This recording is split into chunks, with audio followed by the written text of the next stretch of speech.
Hello, everybody. Hello, and welcome to the Every Day is a New Day show. My name is Kim O'Neill, and I'm excited for today's conversation.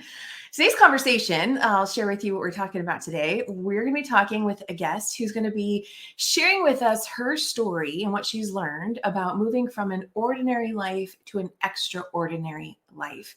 And she has a really special story to share with us. And I'm excited. So I hope you'll stay with us for the full conversation. But I just have to say, it's so funny. It's so funny how, I guess what's that phrase that comes to mind? You make plans while God is laughing or something like that, right?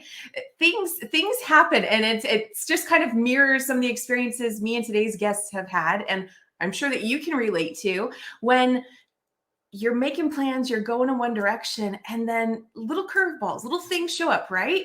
And there's all sorts of reasons and explanations for why things happen. I could speculate at all of them, but I just have to say it's so important. I have found it so important that we learn how to laugh and roll with it too, to have fun, to not let those curveballs, those mishaps get in the way.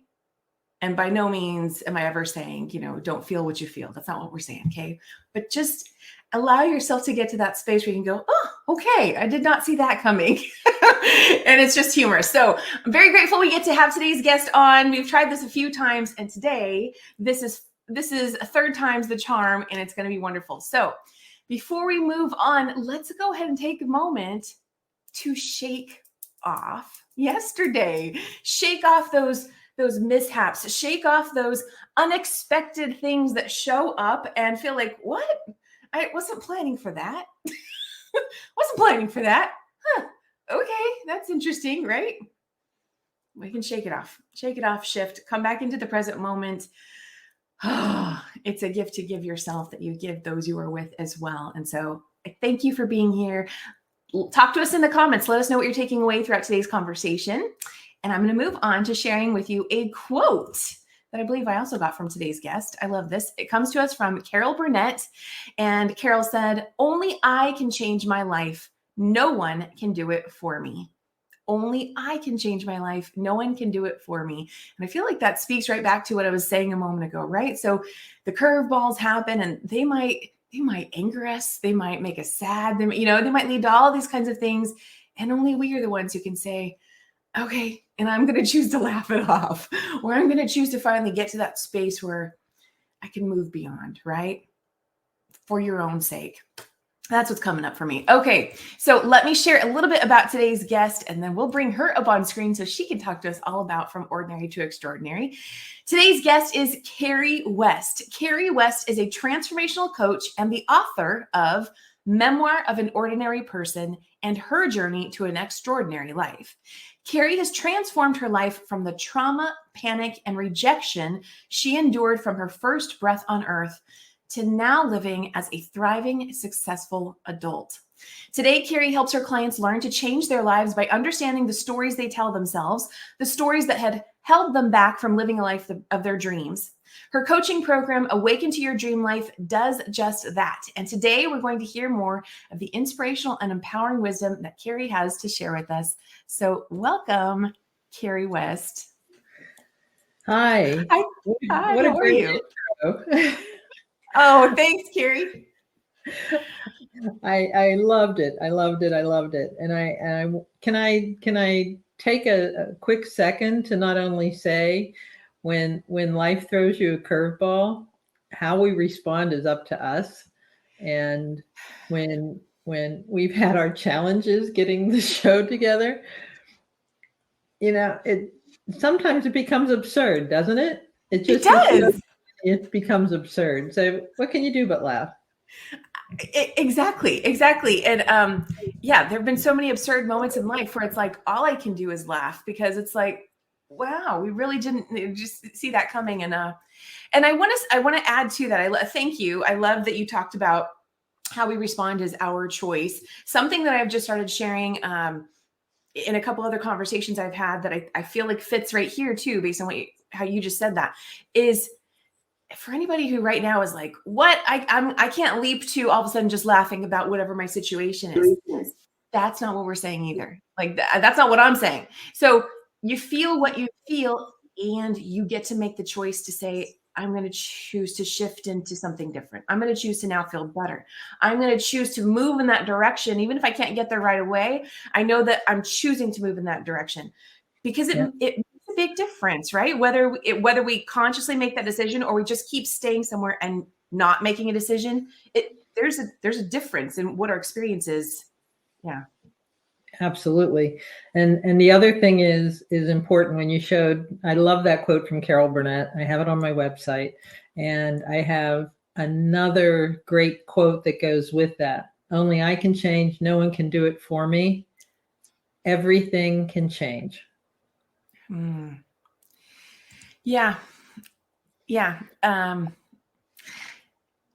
Yeah. It's so easy to be able to make conclusions about things, right? Well, this is how this is, and nothing can ever change. And what I have found is, yeah, there may be elements to this over here that you absolutely cannot change. And yet, in changing something else, it can still have the impact of changing this. So you may not be able to see how it can change. And there may be the moment of, okay, you've got to accept that this is how it is right now. But when you pivot and change other things, that actually can have a reciprocal effect over here too.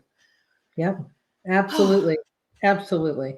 I have so many examples of that, from the mundane to the absolutely miraculous.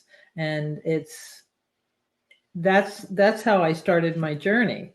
Was when somebody first told me I could change my circumstances, I didn't believe them. I figured, all the old messages: you're born, you live, you die. Life is what it is. Life is a crapshoot, and then you die. It's like, and then I started expanding my worldview and talking to people, and they shared with me their experiences. And at first I was so cynical. I didn't want to believe it. I am definitely an extremely cynical person, that, I have to research it and understand it and believe it. And when people meet me now who knew me back then, it's amazing that I get this response. They're like, "Who are you?" But the truth is, I surrendered. I gave up my old position that I was this person, that because of my circumstances that I was born into, that meant I was so deeply flawed, or there was something so incredibly wrong with me, that I just had to muddle through life. Wow. That only the people that are special can get what they want out of life. And I am here to tell you that if I can change, anybody can change. Anybody can change. Carrie, for context, would you be open to sharing some of your story? So just to highlight where you were and where you are today. Sure. I was born in the 50s. And at that time, I call myself a late bloomer boomer. I'm at the tail end of what they call the boomer generation. Okay. And my parents were first generation Americans. Daughters didn't matter to them. The only one that mattered was my brother. Wow. And, my people married for different reasons. And my parents, they got married later in life, which was unusual. My mom was 29 and my dad was 30 when they got married, which in the 50s, that's very unusual. And so dad never wanted to marry, never wanted kids.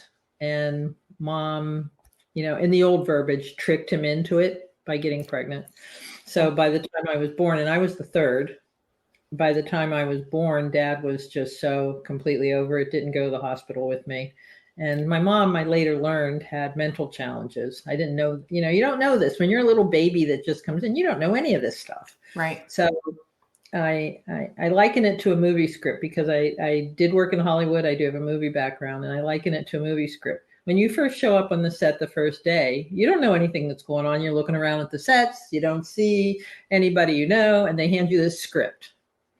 And this is your role in this script. So I was given the role of third born middle child, and I started reading this script. And the truth was, My mom didn't want to be a mom.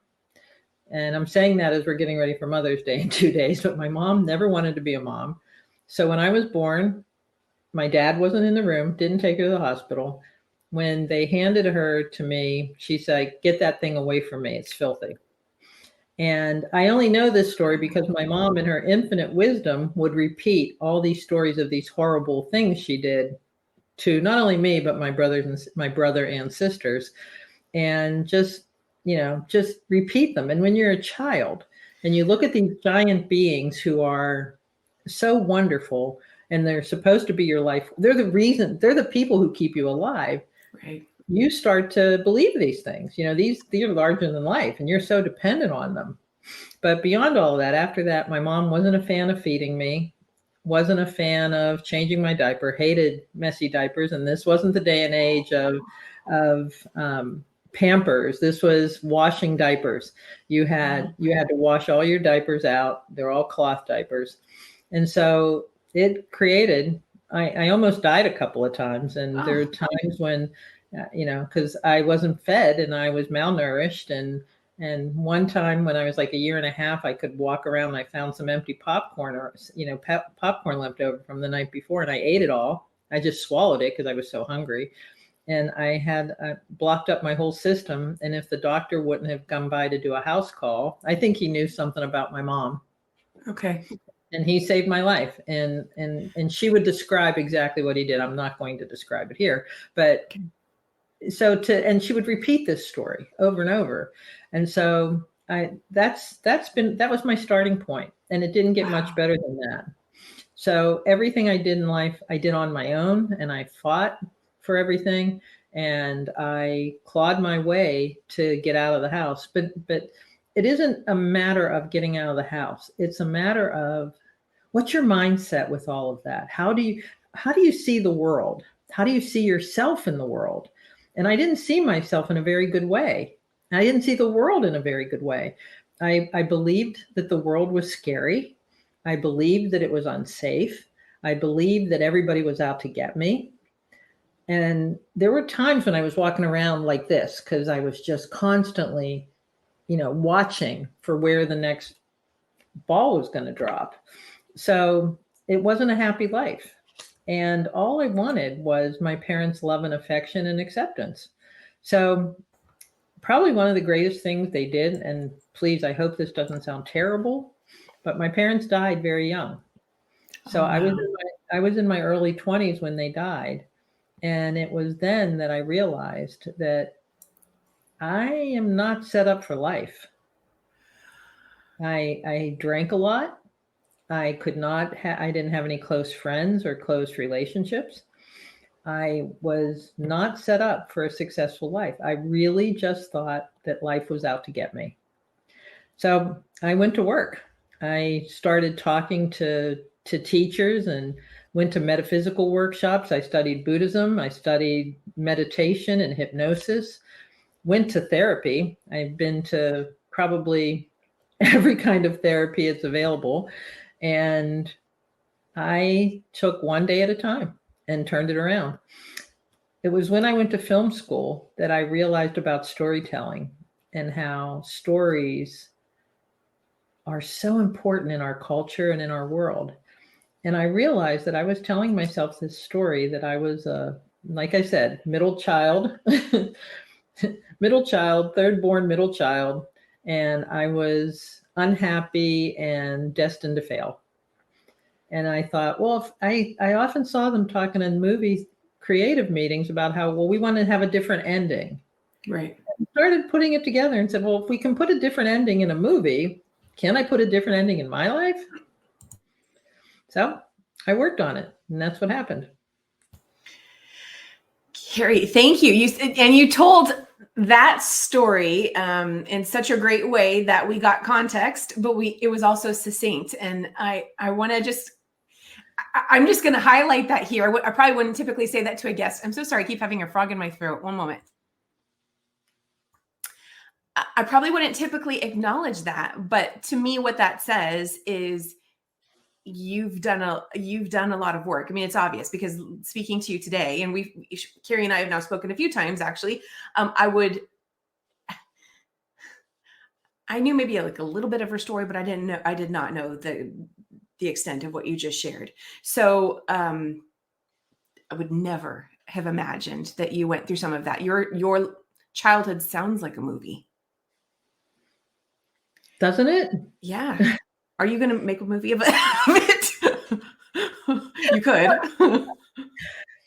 If someone wants Yeah. to buy the rights to the book, I'm open. Call my Yeah. agent. Yeah. So the turning point was your parents transitioned and you realized I'm not set up for life. And so you started learning and growing and making new changes. Yeah. So, um,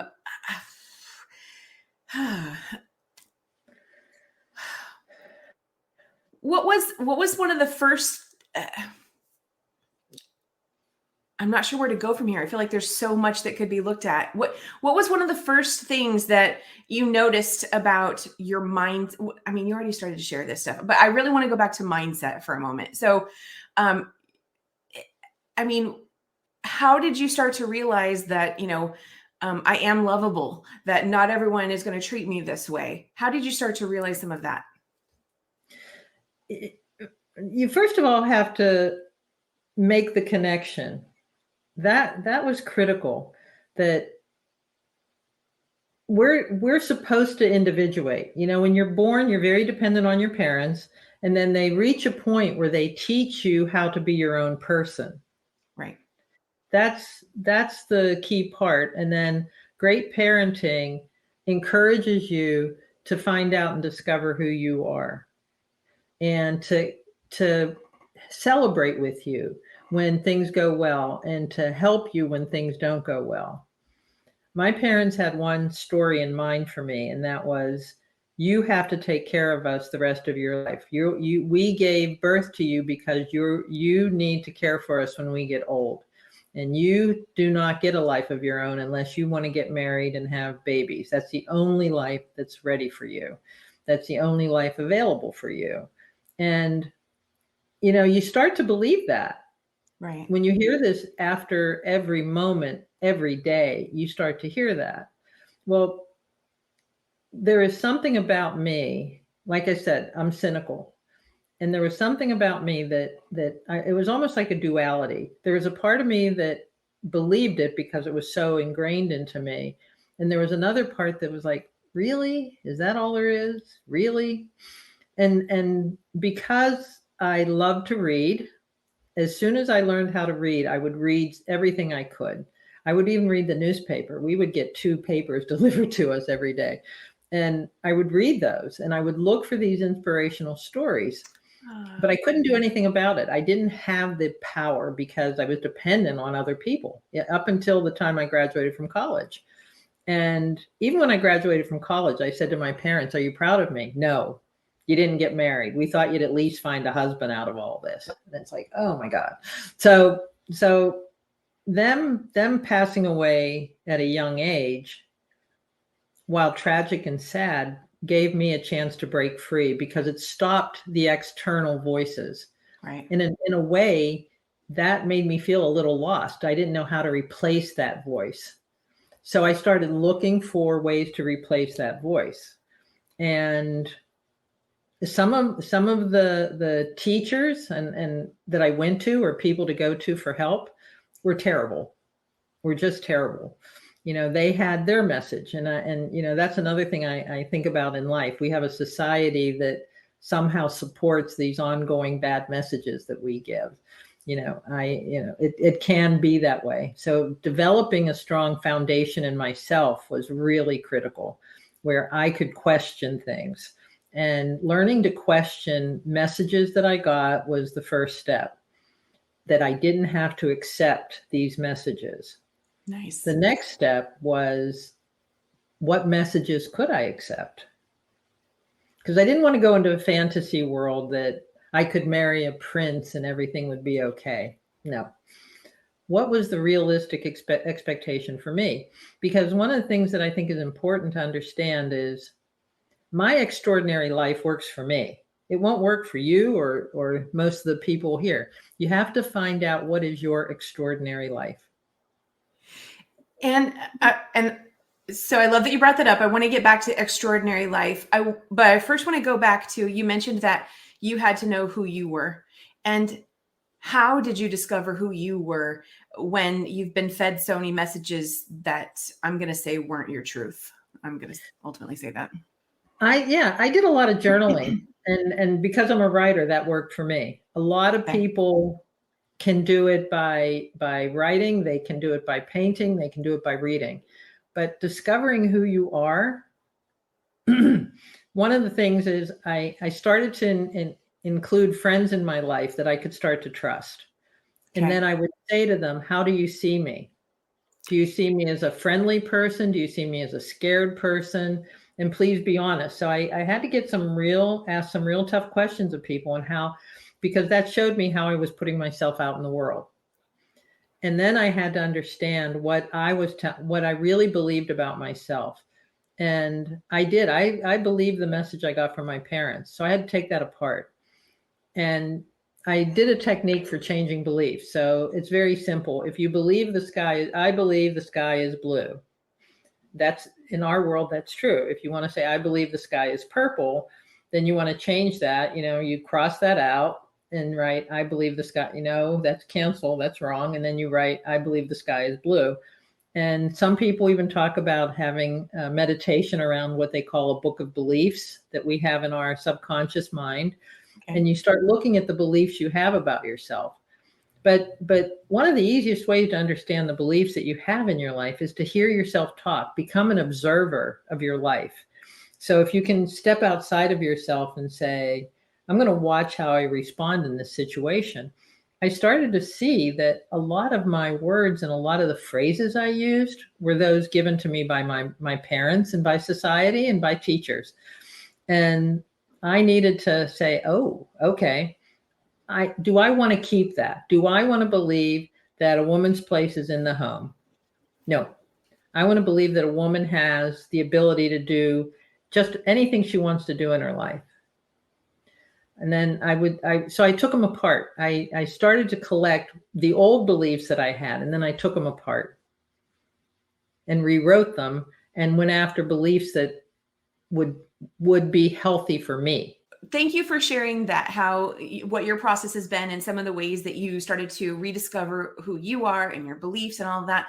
And I want to go back to how you started to discover who you are, what your identity is, because for anybody listening, they might be thinking, I don't want anybody to be relying on, oh, you're simply going to go to other people and then you're going to take on their definition. What I heard, yeah, right. What I heard as you were speaking is, go to other people, ask their opinions, their insights as a barometer, because then you're going to check back in with yourself.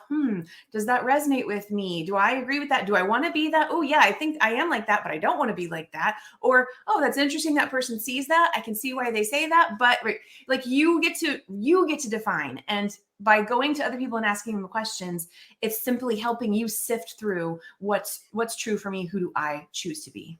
Right. Well, let me tell you something that I do with my clients, because I think this will really make it succinct. Okay. We have forgotten how to dream. Once we become adults, we have responsibilities, and we think dreaming is for kids. So when we lose sight of who our true nature is, we forget to dream. As a kid, I started to remember that as a kid, I had big dreams. When man was walking on the moon, I wanted to be an astronaut. I wanted to be an aeronautical engineer. So that was probably the first step for me beyond the teachers and asking friends to give me confirmation of stuff, was I started to remember how to dream. Good. And when I could dream, I thought, if I gave myself complete carte blanche, if I could have anything in the world that I wanted, what would that be? And I went, okay.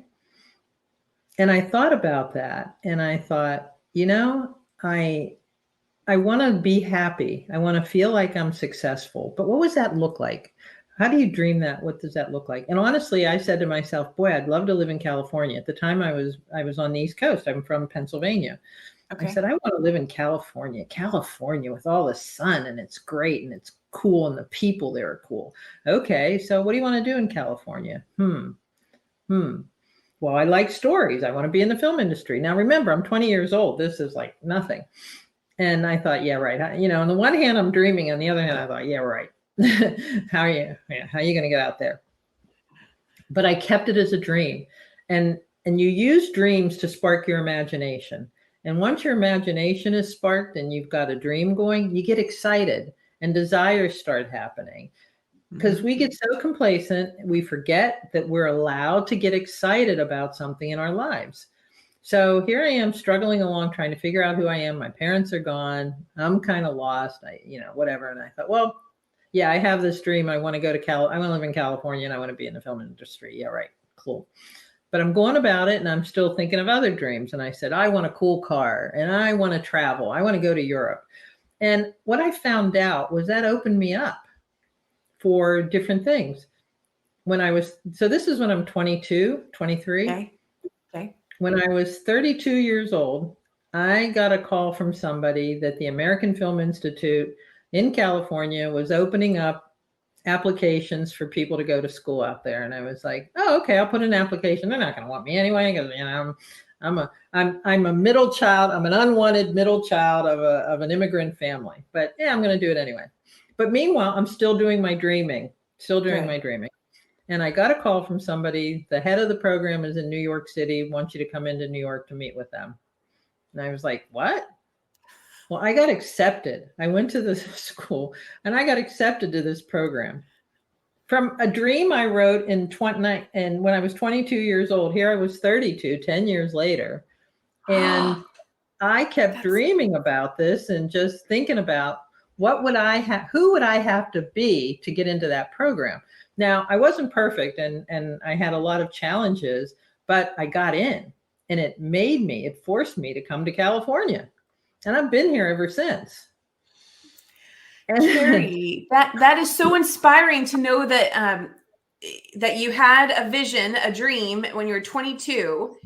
And I even want to highlight, like, you didn't completely 100% believe in it, but what was key is you continued to dream. So you continued to put that energy out there. You continued to move forward on making what you want to experience happen in whatever other capacities, is what it sounds like. And then that original dream came to fruition in 10 years later. Yeah. So the dreaming part was so important, but mostly what it did was it got me excited about me again, because I was pretty down on me and not feeling good about myself. So what I also learned was that I was pretty tenacious. And I liked that quality about me, that I didn't give up, and I realized that if I made it out of the family life that I had as a kid, I must be pretty darn tenacious, because so many people wouldn't. Yeah. When I think about it, sometimes it's like, how did I survive that? And not to go into, well, I must have had a greater purpose. No, I never believed I had any great purpose. I've always known that I'm just me. There's nothing really special about me. I'm pretty ordinary, But we can all do extraordinary things, because that's the nature of being a human being. And that's what I've come to learn after many, many more miracles like that, many, many more dreams that have come true. And it blows me away when I look back. And sometimes when I tell this story about my upbringing, I want to say, wow, am I making that up? Could that really have happened to me? And I let my sister read it. I said, did that really happen? She said, yeah. So it sounds like, and correct me if I'm wrong, the key to moving from an ordinary life to an extraordinary life is to dream. I think that's a huge part of it. You've got to believe in the dreams. You have to have your imagination. You have to know that life is possible. And I want to say you have to allow it to be possible, because if we stay locked into this is just how it is and I'm not even going to bother, then we get to be right, and that's how it will stay. Okay, I want to show everyone your book. We have Carrie's book here, Memoir of an Ordinary Person and Her Journey to an Extraordinary Life. Carrie, excuse me. Carrie, tell us about, do you want to tell us a little bit more about the book? I mean, does it tell all about your life story, or what can people expect when they read this? It does tell my life story. It takes you all the way from my upbringing through school and all the events, not every single event, but a conglomeration of some key events. And then the turning point when my dad died and how that just made me, I was lost. I was lost without that. And then I talk about trauma because I'm a long sufferer of trauma and PTSD. And I noticed in one of your other shows, you had Brad Yates as a guest. His tapping was one of the processes I used to help me through trauma. I used several, and I talk about it. And I talk about the impact of all these different programs on my life and how each one contributed to me constantly improving and getting better and better and better at dreaming the life for myself. Because that's the other thing. Once you get a new dream, once you reach a dream, that's not the end. There's more dreams out there. It's so cool. There's so many more dreams you can have. And I felt like a little kid in a candy shop and thought, wow, this dreaming stuff is for adults. This isn't just for kids. This is what makes life exciting. Carrie, We should all be doing it. Yeah. Carrie, did you have any real sticking points, areas that tripped you up more than others, and how did you move through that? The things that tripped me up was when I'd get triggered. Okay. And I would get triggered around feeling safe. If something, because that was the big one for me. I never felt safe in my home growing up. Wow. And so even a couple of weeks ago, I got triggered and didn't feel safe. But the good news is, because I know it now, there was a time when I'd get triggered and I'd be lost for weeks. And now it's like, oh, okay, take a deep breath, touch your body, shake it off. It's like even trying to get the show going, when you have these little, sometimes it looks like a little thing, but it can set you off because it reminds you of a bigger trigger. And that's where you got to laugh. Just kind of keep moving and get present day, because that trigger takes you back to when you were in a position where you couldn't help yourself, where you were relying on somebody else to take care of you. And that's the biggest advice. Dealing with your trauma is important. What's coming to mind as you share that is the simplicity. And I've said this many times too. Things that can help us can be so simple. And I want to say deceptively simple, because it can be easy to be cynical about, oh, I'm just going to shake it off. Yeah, right. Or, oh, I'm just going to do that, thinking you're just going to do that once and that's going to magically change your whole life. It's an ongoing process. I mean, Here you are, this transformed coach, and things still show up. And same with me and things in my life. I'm like, oh, I thought I dealt with that already. But you can see the progress every time you make that new decision, every time you choose to respond to something a little differently, or you notice, wow, okay, this time I was maybe only sad for this long, as opposed to last time I was sad for this long, right? It's a process. Yep. And you notice you react differently. Yeah. You notice there is a time when this technology glitch you and I were having, where I would have just been, and now it's kind of like, bring it on, baby. I'll deal with this one. I know. And you've been such a champ to deal with that with, it's like, we're both just laughing about this. And it's absurd. You have to. It is absurd. I mean, I'll be honest. I've even had some self-talk of like, oh, great. Like, why do I have to keep clearing my throat in this conversation? I'm like, okay, Kim, whatever. Like, just clear your throat. Don't. And okay. This is a great little point. I love that you've brought up storytelling and how that can help us in shifting our stories, right? And what I also want to say is, we don't have to make a story about everything, because that's like I'll just use my clearing my throat as an example. Part of me has a slight inclination to want to start to make a story of, why do you have to clear your throat, Kim? What does that mean? Like, what's the story you start to create? And it's like, there doesn't have to be a freaking story about everything. Like, you just, there was a little thing I had to clear it. I know. A friend of mine once said, sometimes a cigar is really just a cigar.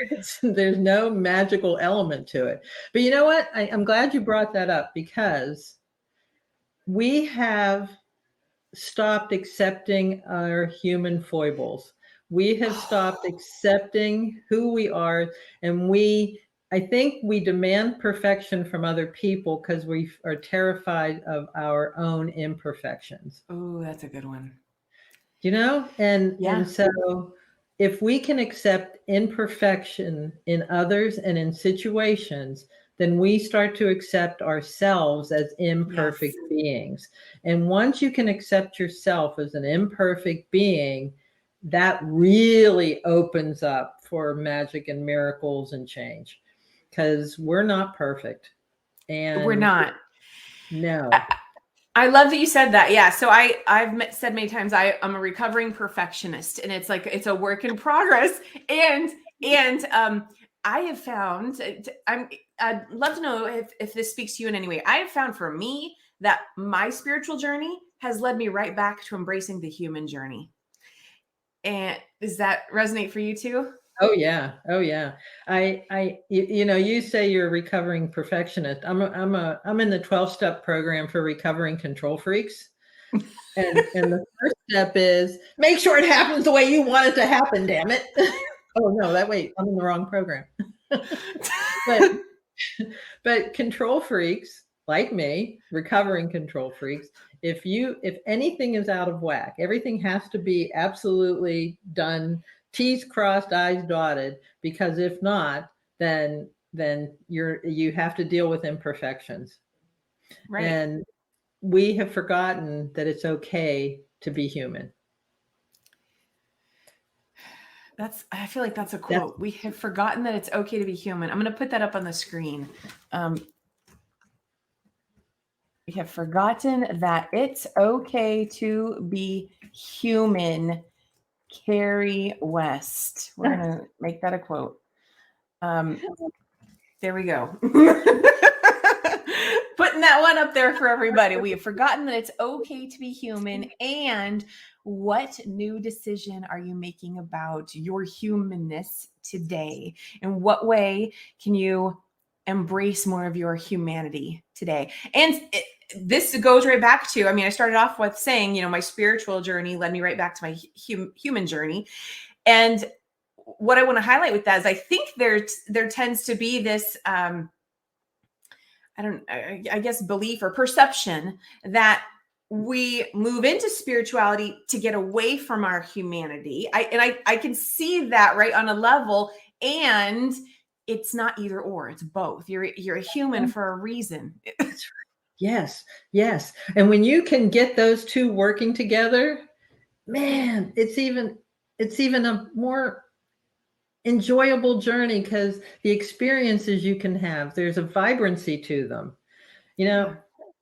When by the way, after not having any friends or relationships forever, I have been with my partner now for we're celebrating our 11-year anniversary this summer. And by the way, before that, I rarely even dated. Dating was not my forte. And when Simon and I met, we were friends first, and then all of a sudden he looked at me and he said, "Oh, I think you're the love of my life." And I was like, "What does that mean?" Um, and I noticed little imperfections. And he said to me one day, "You never try to change me." And I said, Wow. "I have two problems with that. One is, if I didn't like you the way you were, why would I want to change you? That's too much work for me. I don't want to put the work. I'm working so hard on myself. You get to Right. be who you are." And the other thing is, I said to him, I noticed something when my dad died. The things I missed about him the most were the things that annoyed me the most when he was alive. Oh, okay. So when you do something annoying, Yeah. it's really not annoying. It's one of your bits as being Simon. So I want to put that in the box to say, who is Simon? This is Simon. And that just makes me so happy, and my heart opens so much that I see you and I know you, and Oh, I love that. you let me love you. Oh, Carrie, that I feel like that, for anybody who's going, there's something there. I need to like hear that again. Rewind this when you can. Come back to this point in time in today's conversation. I see 41 minutes on my screen. Well, something's going to be edited out. It won't be quite 41. It'll be whatever it says when you look at it. That is just, that's golden. That's beautiful, because that's really seeing, I don't want to say it's seeing the whole person, but you are seeing an element of a person. And yes, they are allowing you to love them, and you're allowing yourself to love simply what you see. I don't know. I feel like there's another thing to say about that, but that's beautiful. That's Yes. Well, what happened is there's a freedom yes. between us that he doesn't have to try to be somebody, and I certainly don't have to be somebody, which led me to even more healing from my crazy beginnings and acceptance of it. There was a time I was afraid to tell the story of all that because I had so much shame and pain around it. And Simon knew the whole story. When he said that to me about, I think I'm in love with you, I think we're a couple, I said, okay, hold on. And I told him the whole story then. I told him about everything. And he said, all right. And I said, wait a minute, you don't think I'm disgusting and horrible? He goes, no, why? He said, if anything, I think you have the biggest heart I've ever seen in anybody. And I was like, whoa. So when you accept others, you accept yourself. Okay, so Carrie, I love talking to you, and I'd love to hear a lot more. We can talk for hours. I know. We got to go. I know. I'm noticing the time. Like, okay, we've got to start to wind down. I kind of just want to bring it back to the storytelling aspect and how a person gets there. So I'm thinking of the person who's been so used to not telling a story that feels good or is, connected to their dreams. And maybe they feel like, I mean, you mentioned earlier, right? People forget how to dream. I tell my clients every day for 10 seconds, 10 seconds is a long time, is to imagine how you would feel if you had your dream come true. 10 seconds. And 10 seconds feels like eternity. Yeah. But once you can do it for 10 seconds, then I have them take it up to 15 seconds. And just to breathe, and how would you feel if you got that amazing job? Or how would you feel if the man of or woman of your dreams walked into your life and said hi? Oh, a lot of times the first answer is scared. Right. But how would you feel? And fear is a good one. Stay with the fear till you go beyond it. But the point is to imagine how you would feel when it's already done. Because it's already done. On some plane of existence, it's already done. So how do you feel? How do you feel when you're happy? Ooh. Yes. Let's repeat that one. How do you feel when you're happy? That has so much that can be rolled up into it. It might sound obvious. Well, I'm happy when I'm happy. Not necessarily. You can tell yourself you're happy and actually you're feeling something else. Or you may have some vision of what you think happy is supposed to be and realize, wait, that's not actually what makes me happy though. That's a big one. Yes. So there's a lot to unpack here. I know in a short period of time, it's hard to hit every point, but there's so much that we can do to be happy now and happy always. And I want to also highlight that you started them off with 10 seconds because yes, that can feel like a long time. And yet we know, okay, well, it's just 10 seconds. It's not that long, when you're in the act of doing it and you haven't been doing that regularly. Yeah. It feels like it's taking, oh my gosh, 10 seconds. And I want to go back to it's a process, right? So start with 10 seconds and then I imagine kind of maybe gradually increase with them right now. Okay, try 15 seconds now, maybe 20 seconds. Yeah. And okay. Carrie, thank you we have to tell everyone where they can go to connect with you for sure. Give me 1 second here. So you have your website, carriewest.com. And for everyone Right. who's listening as a podcast, that is Carrie, Carrie, the letter K, the letter C, west.com. And what would you like to tell them if they go to your website? What can they find? How can they connect with you? That kind of thing. You'll find a lot of information under the section about awakening to your dream life, about setting up. I have a free introductory call if you want to set up some time with me. If you just want to say hello, set up a call. I love talking. So, and it'll also have a list of some upcoming Zooms I'm doing to introduce these ideas for free, just to get on and talk about these topics of awakening to your dreams. What does it mean? But that's under the media page on my site. And, sign up, be on my mailing list, and I'll have tons of information for you. You can get a free download of a couple of chapters from my book. My book will be out in August, and stay tuned for that. If you'd like to get a copy of it, send me your mailing list and sign up for my mailing list, and I'll make sure you get the information when the book is ready. Wonderful. Well, Carrie, thank you so much for being here today and inspiring us all. And I'm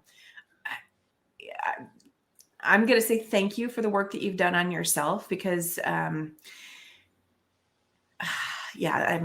just what a story, what a story, what a story, what a story, and what a gift that you've given everybody by doing this work and now getting to the place where you can tell your story and also help people as a coach and help them reconnect to their dreams. So thank you so much for being here today and sharing. Absolutely. My pleasure. This has been a lot of fun with you, Kim. I really appreciate that. I agree. Okay. So I'm just going to drop you back down into the lobby for a moment while I close out the show, and then I'll see you again soon. Okay. Sounds good. Oh, goodness. So as always, what are you taking away from today's conversation? What stands out for you most? What's coming to mind right now is tapping. We want to acknowledge that, right? So as she was just talking about, what are you feeling and how does happy feel? And, just dream it, think of it, have that vision for 10 seconds, right? Sometimes if that feels too hard, tapping can help you move through any little bits that are feeling too challenging. Definitely check out, you can go back and check out those Brad Yates conversations on the Every Day is a New Day show, or just on YouTube. Tapping is a great tool. But Carrie shared so many great insights today. And it's a beautiful example for, you can go from what sounds like the unthinkable, right? Questioning her own story. Did that really happen? And realizing, okay, and I get to choose something new today. I get to choose something new. Not someone else. I get to choose. Whatever stories I was given as a child, I get to choose now at this point in time. You're never too old. You're never too young. It's never too late. It's always the right time to choose you, to be in that process of embracing more of who you are and allowing yourself to experience a new day. Take a deep breath. I thank you so much for being here today, and let us know what you're taking away from today's conversation.